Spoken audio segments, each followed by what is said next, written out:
Hi guys, welcome to the channel. In today's video, I'm going to show you how you can get verified on TikTok. So before getting into this video, must subscribe to our YouTube channel and click on the bell icon. So the first step you simply need to do is to open TikTok. So once you open TikTok, you simply need to click on profile in the right bottom and click on three bars on the top right.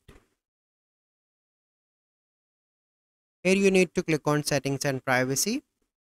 Then you simply need to click on account and you can see account verification option here, but as you can see that there is no option, so you simply need to go back, scroll down, and here you need to click on report a problem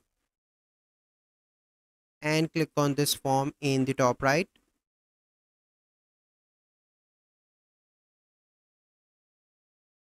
And you can see that there is no currently spot ticket, so scroll down and click on submit a report.